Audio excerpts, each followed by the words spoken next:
Partners van TVL Lifestyle zijn Tuincentrum Schmitz en S. Oliver.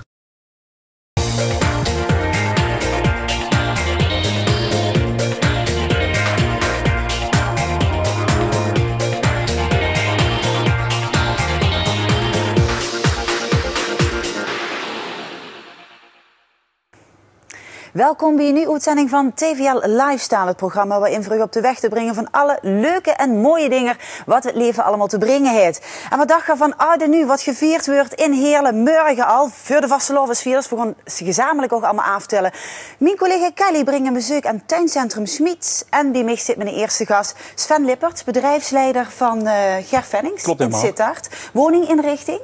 Helemaal, klopt. En je bestaat al 60 jaar, hè? Dit jaar 60 jaar. Gefeliciteerd, want 60 jaar is het toch wel een begrip in Zuid-Limburg geworden. In Zuid-Limburg, midden van Limburg. En vertrouwen zijn naam stevig goed. Zeker. Ja. Hey, maar gefeliciteerd. Maar dankjewel. Wie is dat 60 jaar geleden eigenlijk allemaal begonnen? Eigenlijk met de ouders van de huidige eigenaren. 60 jaar geleden zijn we begonnen met woningtextiel. Het begint dan met vloerbedekking, het bekende Jabo gebeuren. Aan de rand komen er een beetje gordijnen bij. Matrassen.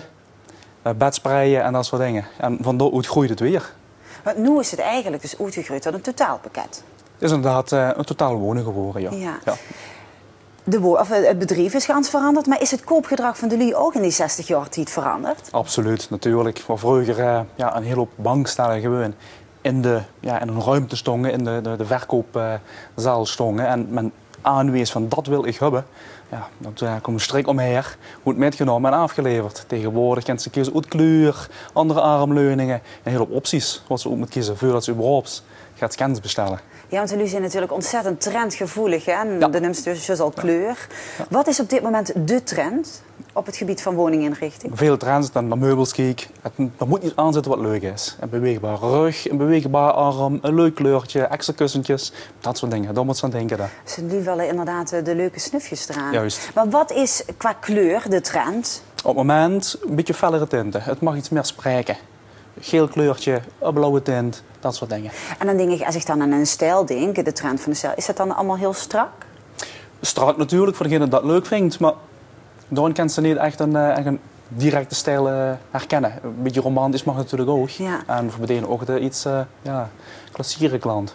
Want wie blieft ze als bedrijf eigenlijk up-to-date van de laatste trends? Beurzen. Vooral beurzen aflopen. We gaan naar Keulen, we gaan naar Brussel. We zijn voor gisteren nog geweest. Dat beurzen natuurlijk hier in Nederland. De vakbladen lezen en zo blijft ze goed op de hoogte van wat allemaal speelt en wat ze wel of niet moeten doen. Ja.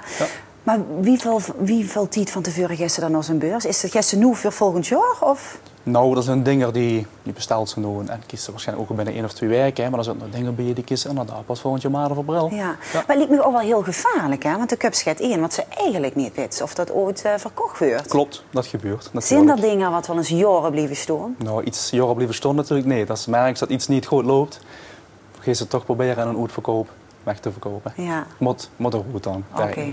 Wie probeert Gerig als woninginrichtingbedrijf een beetje anders op te stellen dan anderen? Wie probeert Gerig te onderscheiden van de rest?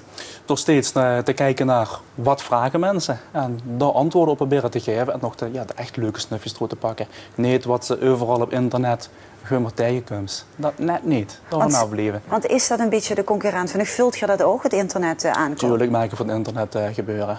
Mensen zien het, zien een bepaalde prijs, komen dan toch even kijken of het bij die ook steekt om te vergelijken. Ja, dan moet ze natuurlijk met spelen en opletten. Ja, want als ze nu niet zo goed weten wat ze willen, wie gaat ze er dan mee doen? In eerste instantie natuurlijk goed advies in de zaak. We hebben de mogelijkheid om bij de mensen toe te komen. Als mensen ook een beetje moeite hebben met de ruimte. Maar god, wie moet ik dit of wie moet ik dat zetten? Geen probleem. We hebben antwoorden op. Ik kan er helpen. Maak een tekening als het nodig is. Ja, en je moet natuurlijk ook bij de rest van het interieur passen dan. Tuurlijk. Ja. Daar begint van ook een huis. Ja, maar zit je er van alle takken, zit je daar expert in alle verschillende takken van de woninginrichting? Of heb je er ook, expert? Nee? Ja, expert kent ze natuurlijk niet in alles zien. Nee, ja, dat bedoel ik. Een aantal vlakken best je gewoon heel goed in toes, best een expert in. En andere dingen leert ze een beetje aan de zijkant staan. Deze er een met, help ze met, kijk ze met. Maar expert kent ze niet op alles zien natuurlijk. Ja, okay. Wat vind je zelf op dit moment het allermooiste wat je te bieden hebt in de zaak? Op het moment de kleurrijke bankstellen. Het wordt fris in de zaak. Dus is wel voor leuke dingen zien ze staan, leuke frisse kleuren. is eigenlijk weer wat anders. Dat is heel leuk. Maar dat is natuurlijk, zo'n felkleur is natuurlijk wel heel modegevoelig. Heel en dat modegevoelig. moet jaren blijven bestaan. Absoluut. Nou, het hoeft niet jaren te blijven staan. Bij ons blijven dingen niet. We proberen toch echt op die trend te spelen.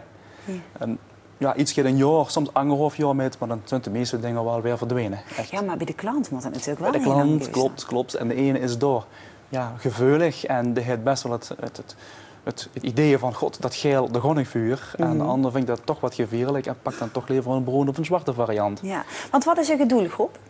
De doelgroep zo van 25, 30 tot aan 60, 65, 75 proberen we allemaal te bedienen. Maar wel in die middenprijsklasse. Dus de leuke prijzen, goede kwaliteit, leuke prijs tegenoverstaand. Dat is onze doelgroep. Daar richten we ons op. Ja, want dat is denk ik ook wat jullie op dit moment heel erg belangrijk Ja, vinden. tuurlijk. Goede prijs-kwaliteit verhouding. Ja. Want eigenlijk, woninginrichting is ook een beetje een luxe artikel, hè? Absoluut. Merk je dat Absoluut. nu in de tijden van crisis? Dat Absoluut. lu zich door een beetje Tuurlijk. inhouden met aankopen doen? Ja, het werd als iets gemakkelijker, werd dan toch eventjes niet die extra kussentjes erbij of niet die extra fauteuil erbij. Dat werd gewoon iets rustiger werd aangekocht. Ja. Waar vroeger heel gemakkelijk de complete set verkoopt, een bankstijl en een salontafel en een tv-kast erbij, werd dat nu vaak in 2, 3 stappen gedaan. Ja. Het begint met de bank en met een mat komen er anders producten er wel bij. Maar wie gaat hier er dan mee doen? Ja, het is een gegeven feit. Dat probeert ze natuurlijk te kijken wat ze wel iets extra's kan verkopen door dan iets anders aan te bieden, wat interessant is in de prijs bijvoorbeeld. Ja. Andere keren natuurlijk, ja, dat is wat een klant wil. Ze willen een 2 of 3 stappen doen. Prima, probeer dat dan ook zo goed mogelijk te begeleiden. Probeer Ja. advies te geven. Van wat is verstandig om nu al te kopen en wat kan ze beter iets later kopen. Ja. Ja, dat is die ervaring die je natuurlijk Dat hebt al is van 60 60 jaar. Ja, absoluut mooi. Wie gaat je dat vieren? We vieren het met heel veel acties voor onze klanten. En zoals? Zoals kortingcoupons. Mensen Kortingscoupons worden die huis in huis geleverd? die werden bij de krant. We werken met de kranten, met de dagbladen, we werken met folders. Door ontstond dan acties en door kan een klant dan op reageren. Dat is eigenlijk wel een hele mooie manier om het te vieren, want zo kan iedereen Absoluut. er toch van met genieten. Iedereen kan profiteren daarvan. Ja. Sven, dankjewel dat je hier wordt. En ik hoop dat er nog minstens 100 jaar bij mogen komen. gaan Maar we dat voor ons maakt er best zelf helaas denk ik niet mee. Dat kan ik zelf niet meer maken. Wens je collega's ook proficiat. Dank u wel. Gaan we En, zeker doen. Nogmaals, dankjewel. Bedankt. Ja, en dat bij Ger Vennings kent je natuurlijk terecht voor allemaal wooninrichtingen, dus allemaal voor inhuis. Maar zit je op zoek nog het voor boetehoes, voor de tuin of misschien op het gebied van dieren? Nou, dan kent je inspiratie door bij Tuincentrum Schmid, want dat ging Kelly doen. Ik ben vandaag in Vlodrop, bij het eerste tuincentrum dat je vanuit Roermond tegenkomt. En vandaag staat de kerst centraal.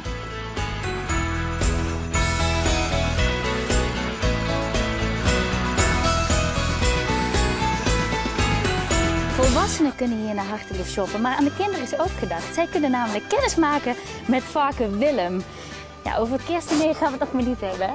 Waar we het wel over gaan hebben is de kerstdecoratie.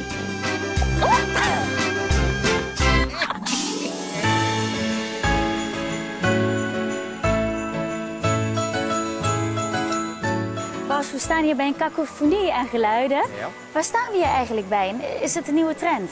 Nou, dit is onze presentatie Lemax-huisjes. Dit is in principe iets wat mensen sparen. Hè. Dit zijn echt collectors items.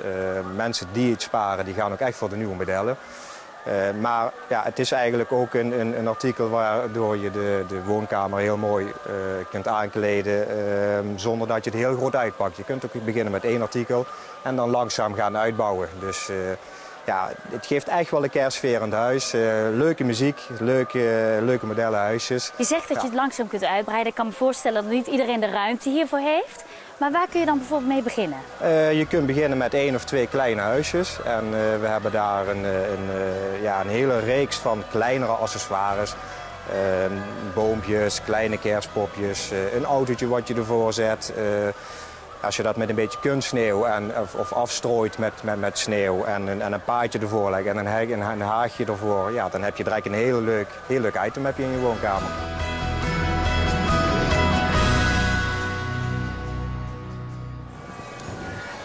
Als ik het voor het zeggen zou hebben, zou ik voor die gaan. Die vind ik wel zo kneus. Merry Christmas, dus we zijn aan de kerstsferen.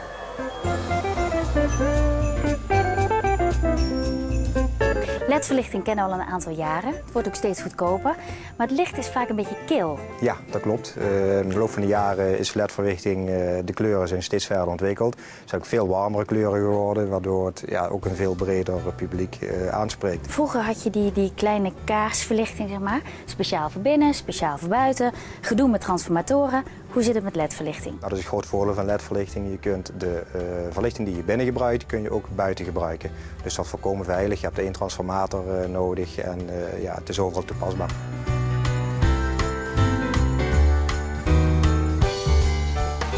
Nou, dit is een voorbeeld van warm LED-verlichting. Daarnaast hebben we soft LED-verlichting. En er zijn natuurlijk soft LED-verlichting is, dat is nog ietsjes warmer. Iets gedempter is dat. En er zijn natuurlijk ook mensen die houden van lekker uitbundig bonte LED-verlichting. En die is ook nog te krijgen. Alle kleuren kun je Alle kleuren kun je krijgen, ja.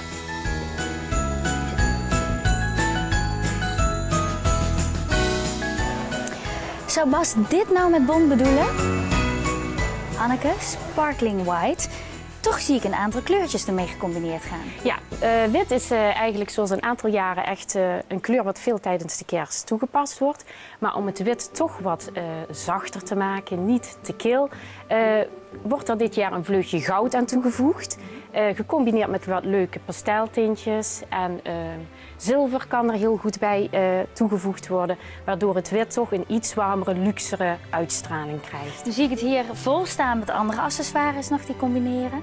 Ja, zoals theelichten, leuke kandelaren, mooie ballen met hele mooie ornamenten erop, pailletjes, kleurtjes, mooie schalen, dienbladen. Maakt het gewoon een heel mooi totaalplaatje.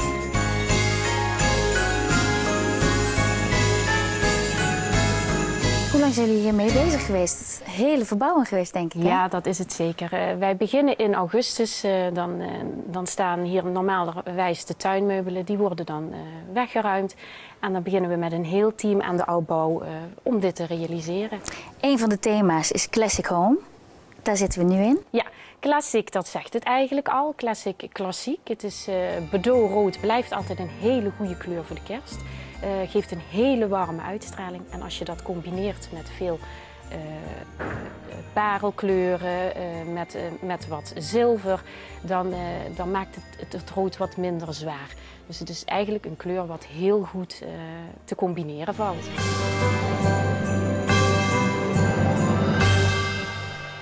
Natuurlijke elementen zien we tegenwoordig heel veel in het interieur terugkomen. Zo ook op deze afdeling. Ja, dat klopt. Het is heel veel hout. Hout geeft een wat robuuste, stoere uitstraling. Je kunt het natuurlijk wat luxer maken door het te combineren met wat luxere producten. Dus theelichtjes, maar ook met mooie ballen erbij. Pumpkin orange is een nieuwe kleur die dit jaar eraan toegevoegd wordt. Een beetje oranje kopertinten, die maken het lekker warm. En om het toch wat frisser te maken is het heel mooi om het te combineren met wat whitewash producten. Dus witte lantaarns, witte spiegeltjes. Maakt het geheel heel erg mooi.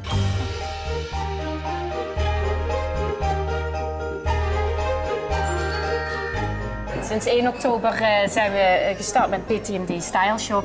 En de producten, zeg het al, zijn mooie, stoere, robuuste materialen die toch heel chic en veel sfeer uitstralen. Toepasbaar in heel veel interieurs, landelijk, maar ook heel modern. Hanneke, dankjewel voor al je tips en inspiratie. En daarover gesproken, ik liep hier zojuist een beetje rond en ik zag dat ik iets zelf kan creëren. Dat klopt, loop even met me mee. Ja? Ja. Daar maak ik zo meteen nog wel even kennis mee. Karen, dit is Kelly. Kelly wil graag iets leuks maken. Ik zou zeggen, Kelly, leef je uit. Nou, dank je. Oké. Zo, kijk eens aan, alsjeblieft. De basis. Ja, En ik mag zelf nu een beetje rond gaan. je mag zelf rond gaan kijken. Oké, nou, leuk. Ja, is leuk. Het leuke van de kerst is met name ook het voortraject. Ik kan mijn creativiteit laten botvieren. Oh, je bent wel aardig op weg, hè? Doe nog wat. Ach jongens, dat wordt toch enig dit. Leuk op tafel, wat sterretjes erbij. Tadaa! En? Het ziet er goed uit. It's not unusual to be loved by anyone.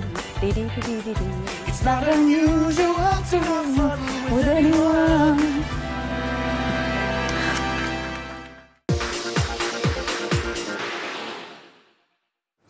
Tuincentrum Schmieds, de plaats natuurlijk voor huis, tuin en dierenliefhebbers. Maar zit hier, zus wie mij, en een liefhebber van de vastelovend, dan kent je morgen helemaal oedig daar gewoon in Heerlen tijdens Oud en Nieuw. En bij mij zijn twee belangrijke mannen van dat evenement, Rick Wagemans en Roger Schreurs. Welkom. Ja, morgen gaat het los, hè, jongens. Eindelijk. Eindelijk, ja. Al lang op het wachten? Ja, ik ga vertellen. Ja. Nou ja, het is echt een heel groot evenement geworden, hè? Maar wie zit je ooit op het idee gekomen om dit te starten? Nou ja, dat is niet ons idee. Het idee is eigenlijk gekomen door Angerlu, die wat ooit in de kroeg het idee had om Oud en Nieuw te gaan vieren voor de carnaval. En ja, Oud en Nieuw is om 12 uur. En daardoor is het idee ontstaan om dat ook te doen en dat op het plein ooit te laten plaatsvinden, want het is ooit in de kroeg bedacht. En het jaar daarna hebben ze dat op het plein gedaan. Dus het is eigenlijk gezamenlijk aftellen tot de opening van het nieuwe vastelovenseizoen. Eigenlijk begint het ook om... Het programma begint al om 4 uur, zeg je. En het gaat door uiteindelijk tot 1 uur, maar het verwerken op het moment van 12 uur. Dan begint het oud opnieuw. Maar dat is ook heel wat anders, hè? Want je start nu om 4 uur en dat was voorheen nooit zo vroeg, of wel? Nee, we maken nu dit jaar echt speciaal gebruik van de zondag. We proberen juist met name ook in te spelen op gezinnen, met kinderen, om dit evenement mee te krijgen en mee te groeien en af te tellen naar Oud op Nieuw. Want dat is vastelovend, hè? Het is een feest van jong en oud. Dus dat heb je inderdaad goed bedacht. Maar de wieveelste editie is dat eigenlijk dit jaar al? Het is de 8e editie. Het is in 2006 begonnen. Dus we zijn nu verwerken langzaam naar de 11e editie toe. En dus het wordt groot, hè? En het is ook groot. een evenement waar alle toppers altijd op het podium stonden en ook nog een lang optreden geven, dat moet ik zeggen. Wij mogen voor dit jaar verwachten?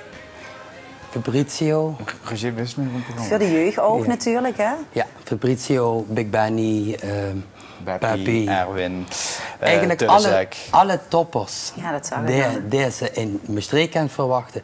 Maar we zijn net gaan eerder, vierde de hele. De primeur. En niet alleen de toppers uit Maastricht, ook de toppers uit Heerlen natuurlijk. Ja. Maar waarom neem je Maastricht zo nauwkeurig? Nou ja, het is Ziet leuk. je dat als concurrent? Nee, ik denk dat we gewoon een supergoed... Er is een supergoed idee in Heerlen. We horen eens een keer eerder. Dat is leuk. Ja, nou, dat is inderdaad heel erg leuk. Maar je doet het nu al 8 jaar. Maar er is toch wel wat anders dit jaar, hè? Boete dan dat je om 4 uur begint. Maar normaal had je zo'n heel mooi, groot, rond podium. En nu heb je ervoor gekozen om het podium in de hoek te zetten. Ja. Wieso? Nou ja, eigenlijk het succes van het evenement speelde een beetje parten met de ruimte op het plein. Voor huisvesten Visus en Lu tijdens het evenement. En voor je altijd een heel mooi rond podium. Dat heeft als voordeel dat de artiest dicht bij de Lu staat. Maar het heeft ook heel erg groot nadeel dat de artiest altijd maar één kant op kent zingen. En als ze met meerdere artiesten op een podium staan, is het niet erg. Maar als ze lijns thuis bereikt ze niet altijd alle Lu. Dus Lu gewoon meer op één gedeelte van het plein staan. En we willen nu door dat wat veranderen en tegen de kerk aanzetten, waardoor de kerk ook meer een plaatje geeft.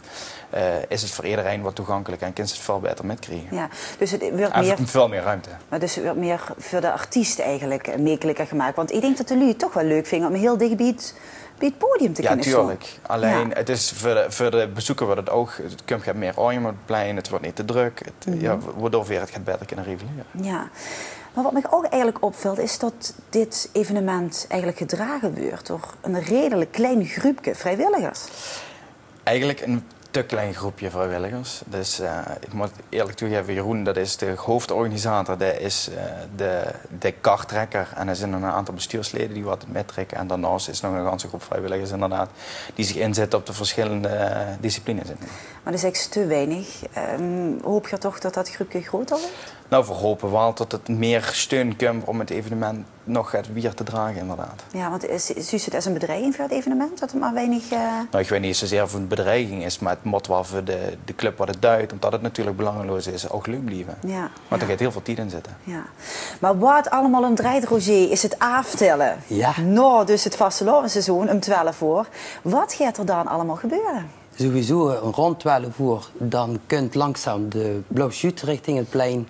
Was tegen ook lid van Bessen? Ja, correct. En dan gaan we echt aftellen. En dan is het moment suprem door. En iedereen werkt er naartoe.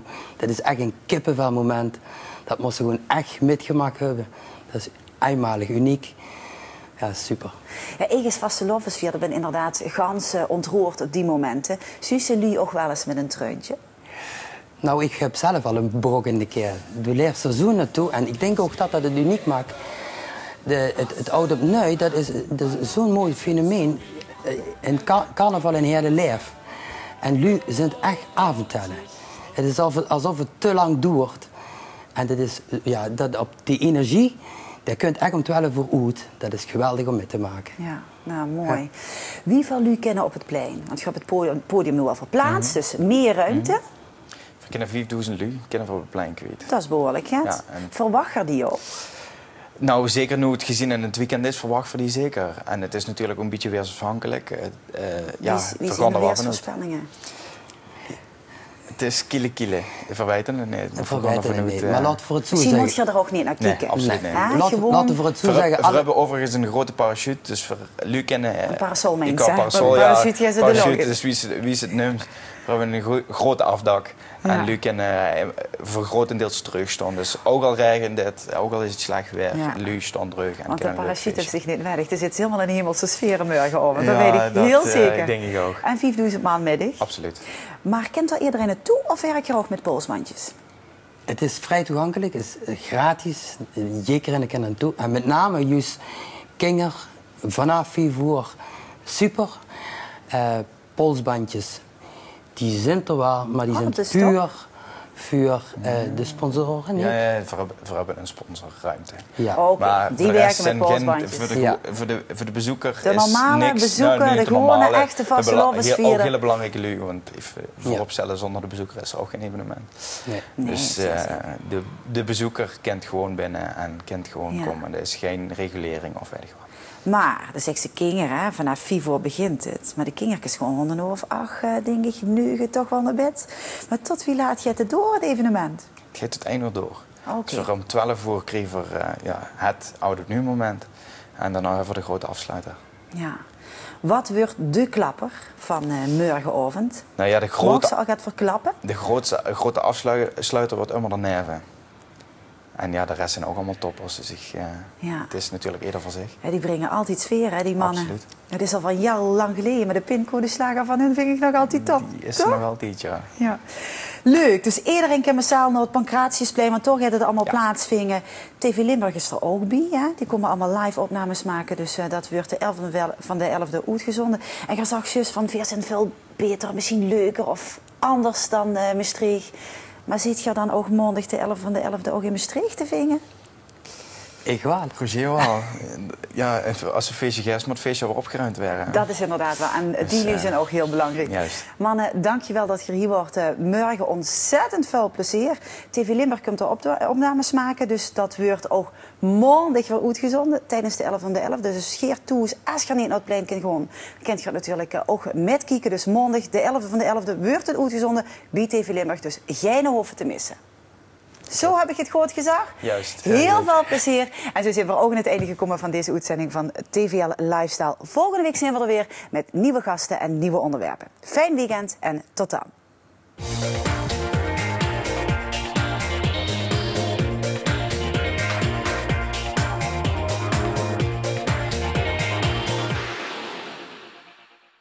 Partners van TVL Lifestyle zijn Tuincentrum Schmitz en S. Oliver.